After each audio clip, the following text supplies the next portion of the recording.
Welcome to the Black Beauty series that takes you into the world of Black women.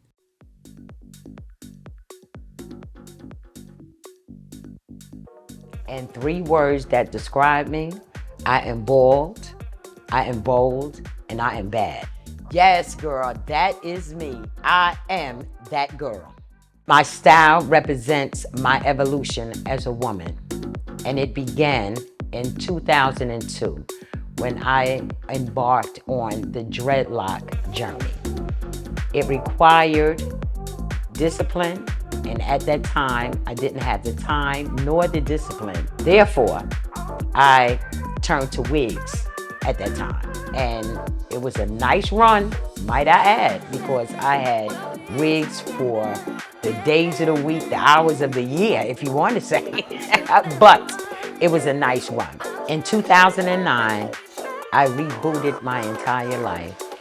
I started the dread process over. I attended paint school, graduating twice. I got a promotion on my job. I was hired by the Board of Education in Jersey City. In-house, of course, I did 20 years in security, but I was promoted over to the painting department, being accredited the first African-American female painter to ever be hired for the board. I had a new love in my life. I was in these streets. Okay. As time went on, and this time, someone took care of the dreads for me rather than me. And she did a very good job because it ended up being 11 years I had them. In the process of the journey of the dreadlocks, they grew extremely long. They were past my buttocks, and the pandemic hit us. Once the pandemic hit, everything shifted. Once it shifted, my life shifted. There was no, I then now was retired.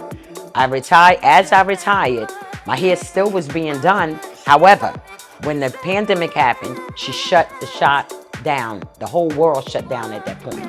So where I was wearing the hair up and over, the weight was off. Now the hair had to be down. And because it was down, it was the weight. So now it was pulling on the hair, causing it to be thin. I did everything in my power to save my dreads. I started cutting them up inch by inch until I got into the center of my back, and it was no longer. So I had to make the decision to do away with them.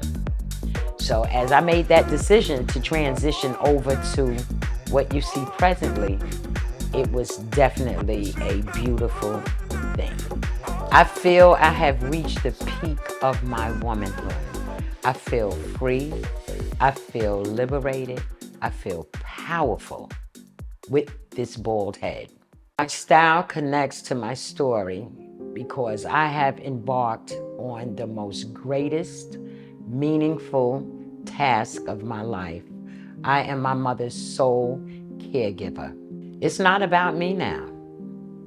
It's strictly about my mother and our day-to-day journey. She requires everything in me, and a bald head is the only thing I can manage at this point. Being a sole caregiver, every day is different. My mother, her name is Moselle Jenkins. She's 83 years of age. She has dementia. She's wheelchair bound, but she is extraordinary. The hardest part about being a caregiver is it's lonely for the most part. When you can't turn anywhere else but to the one that you're caring for, that's all you seem to have. It feels like sometimes I'm on an island all by myself, no walls, no doors, no nothing, just open space, and I'm there by myself. But I wouldn't do nothing different in this world other than taking care of my mother.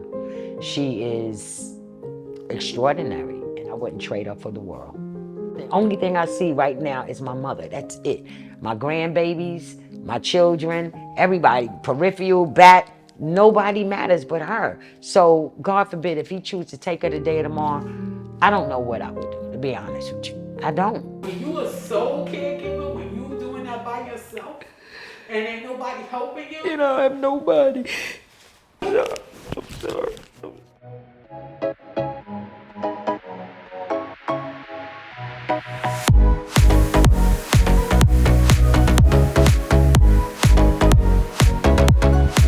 My name is Gladys Cookie Payton, and I'm a mover, shaker, and a way maker. You hear me? I make it work no matter what.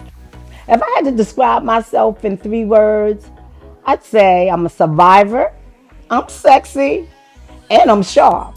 Now that's Cookie all day, okay? Well, I think I've always had a love-hate relationship with my hair. It's been like an uphill battle, somewhat like my life at times, you know.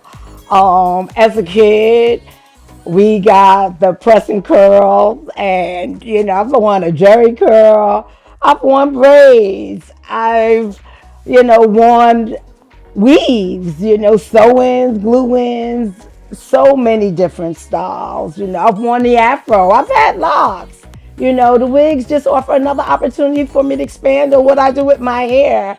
It allows me to have creative expression and do whatever I feel like doing on any given day, and I love it. As a black woman, society makes us feel a way about our hair, about our skin, and about our bodies. As a child, I never was considered one with good hair. My hair is tight curls. I have 4C hair, and that was not the type of hair that was popular. You know, uh, my skin, I'm dark skinned. I'm dark chocolate. And to hear, you're pretty to be dark, it's sort of like a backhanded, compliment. But like you internalize these messages that you receive. We're told that we're defined by the way that we look, the type of bodies that we have, the way that we're shaped. And, so it becomes more and more difficult, to be all of these things all of the time to everybody and to find out who we are through all of that. But let me tell you this. There is no reality check like the one that you get when you hear the words, "You have breast cancer." When you hear these words, you're like, you mean to tell me I have to deal with hair, I got to deal with body, I got to deal with skin color, and now I got to deal with breast cancer. It's a lot. I was diagnosed with breast cancer in September of 2013. In November 2013, I had both breasts removed.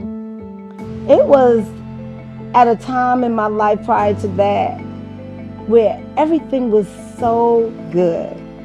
I mean, my personal life, my relationship was good, my kids were good, my job was good, professionally things were great.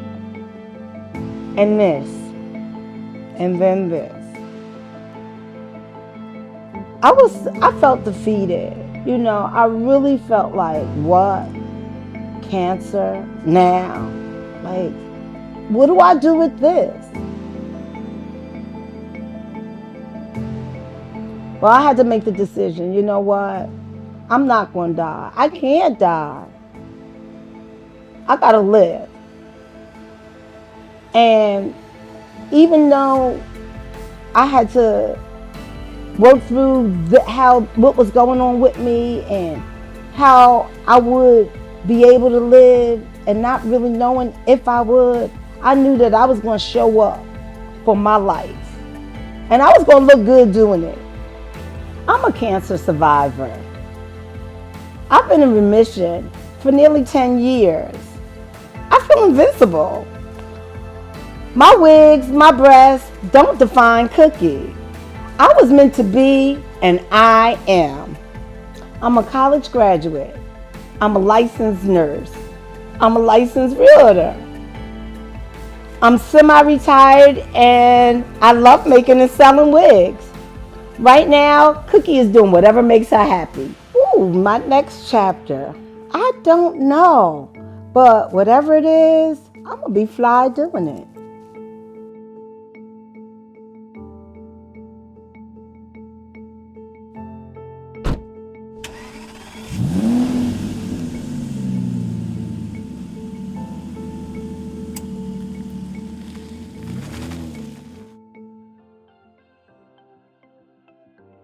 Well, my name is Tanasia Linton. I love myself, I love my journey, and I love my hair. If I had to describe myself, I would say that I'm a lock lover, I'm a leader, and I'm limitless. The earliest memory I have of my hair journey is when my mom permed me and my sister hair just at the age of 5. I remember it like it was yesterday. We had picture day coming up. My mom didn't know how to do hair. So the easiest thing for her was to go to the beauty spot store, grab the Just For Me, the pink lotion, and a brush. So the first day we wore our hair was updo with a bun and a bump in the front. I never really remember my hair in its natural state. We always had the bows, which we always had a perm. We did some braids, but it just made me curious. I wanted to know how my hair flourished in its natural state. How can I maintain my own hair without putting these harsh chemicals on my hair?